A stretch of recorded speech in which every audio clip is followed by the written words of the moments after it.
चंद्रयान 3 के propulsion module से अलग हुआ लैंडर, मिशन मून का काउंटडाउन शुरू। आने वाले 6 दिन लैंडिंग के लिए बेहद जरूरी।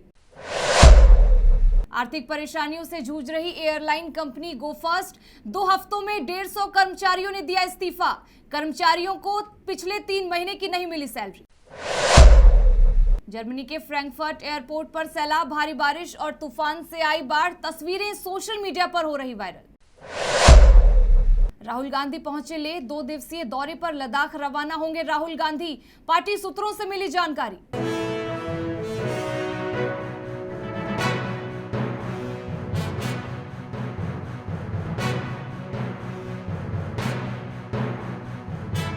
नमस्कार, आप देख रहे हैं न्यू इंडिया लाइव और आपके साथ मैं हूं सलोनी शिवा।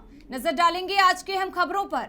न्यू इंडिया लाइव के खबर का हुआ असर। बता दें कि जौनपुर के थाना मछली शहर अंतर्गत एक लड़की को पुरानी रंजिश को लेकर घर से ले जाकर कुछ लोगों के द्वारा छेड़छाड़ करने, जाति सूचक शब्दों का प्रयोग करते हुए गाली गलौज करने, जान से मारने की धमकी दिए जाने का वीडियो बनाकर वायरल करने के संबंध में पीड़ित की मां की तहरीर पर सुसंगत धाराओं में थाना मछली शहर पर 6 अभियुक्तों के विरुद्ध अभियोग पंजीकृत किया गया था, जिसमें विवेचना के दौरान एक अन्य अभियुक्त का नाम प्रकाश में आया था। सभी अभियुक्तों को गिरफ्तार कर जेल भेज दिया गया। भारतीय अंतरिक्ष अनुसंधान संस्थान यानी इसरो ने चंद्रयान 3 के लैंडर को सफलतापूर्वक प्रोपल्शन मॉड्यूल से अलग कर दिया है। इसका मतलब यह हुआ कि लैंडर आगे की यात्रा अकेले ही तय करेगा।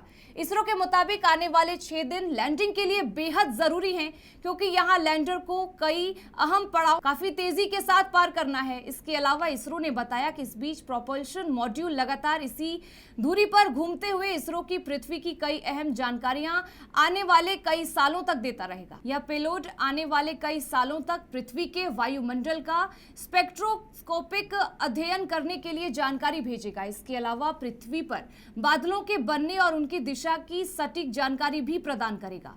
इसरो की माने तो प्रोपल्शन मॉड्यूल से अलग होने की प्रक्रिया के बाद लैंडर को चंद्रमा की तरफ जाने वाले रास्ते में अभी की कक्षा से 90 डिग्री का एक टर्न लेना है। यह अहम है क्योंकि लैंडर की रफ्तार इस समय बहुत तेज है। टर्न लेने के बाद भी चुनौतियां खत्म नहीं होंगी, क्योंकि इसके बाद जब लैंडर चंद्रमा की सीमा में प्रवेश करेगा उस समय भी उसकी रफ्तार काफी ज्यादा होगी। ऐसे में वैज्ञानिक लैंडर की डी-बूस्टिंग करेंगे। आर्थिक परेशानियों से जूझ रही एयरलाइन कंपनी गो फर्स्ट की मुश्किलें कम होने का नाम नहीं ले रही है।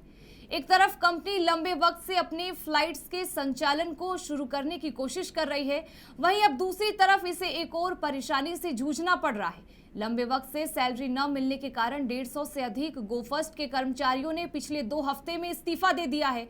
मनी कंट्रोल में छपी रिपोर्ट के मुताबिक कंपनी के कर्मचारियों को पिछले 3 महीने से सैलरी नहीं मिली है। ऐसे में वे अब दूसरी कंपनियों में नौकरी ढूंढ रहे हैं। मनी कंट्रोल के रिपोर्ट के मुताबिक कंपनी के कर्मचारियों का कहना है कि बोनस और सैलरी के वादे के बाद भी गो फर्स्ट ने मई, जून और जुलाई की सैलरी अभी तक कर्मचारियों को नहीं दी है। इसके बाद 150 कर्मचारियों, जिसमें 30 पायलट, 50 केबिन क्रू मेंबर और 50 ग्राउंड हैंडलिंग स्टाफ ने कंपनी को अपना इस्तीफा पिछले 2 हफ्ते में सौंप दिया है। इस मामले पर मनी कंट्रोल से बात करते हुए कंपनी के एक सीनियर एग्जीक्यूटिव ने बताया कि सुप्रीम कोर्ट के 7 अगस्त के फैसले के बाद से ही कंपनी के कर्मचारियों के बीच निराशा है।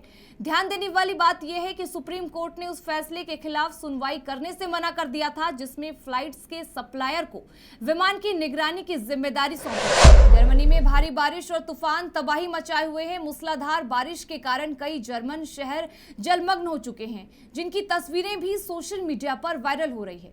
कुछ ऐसा ही हाल है जर्मनी के फ्रैंकफर्ट शहर का, जहां भारी बारिश और तूफान के कारण बाढ़ जैसी स्थिति उत्पन्न हो गई है। सोशल मीडिया पर साझा किए गए वीडियो में यहां का फ्रैंकफर्ट हवाई अड्डा पूरी तरह से पानी में डूबा हुआ दिखाई दे रहा है।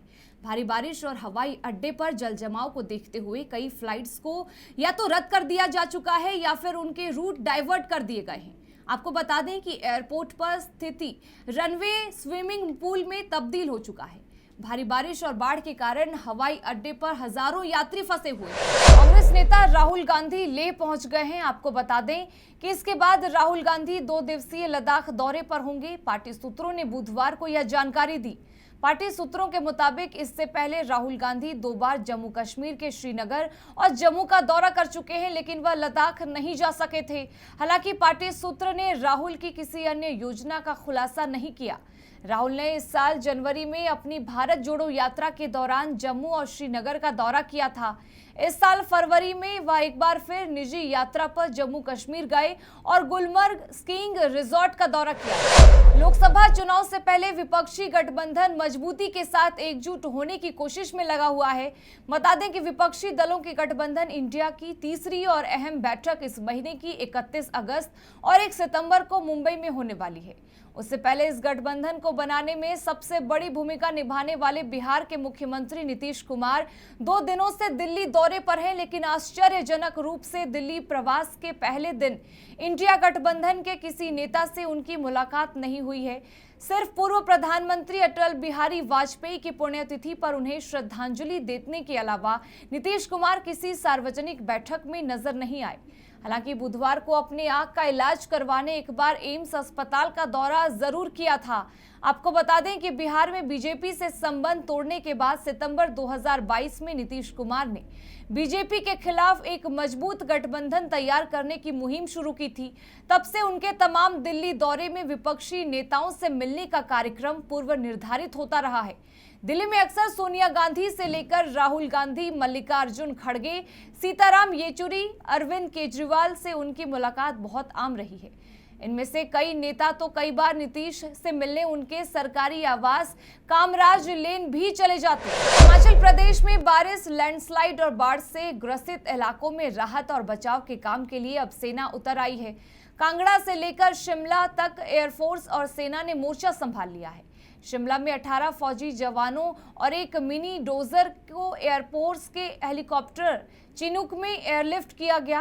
बता दें कि चिनूक हेलीकॉप्टर शिमला के अन्ना डेल मैदान में उतरा और यहां पर मशीनर को भी छोड़ा गया है। जानकारी के अनुसार कांगड़ा जिले में पौंग डैम के गेट खोलने की वजह से फतेहपुर और मंड का इलाका पूरी तरह से पानी में डूब गया है। यहां पर रेस्क्यू अभियान चलाया गया है। कुल 800 के करीब लोगों को बाढ़ प्रभावित इलाकों से निकाला गया है। यहां पर एयरफोर्स के 2 हेलीकॉप्टर लगाए। फिलहाल इस बुलेटिन में बस इतना ही, लेकिन तमाम खबरों के लिए बने रहें हमारे साथ और देखते रहें न्यू इंडिया लाइव।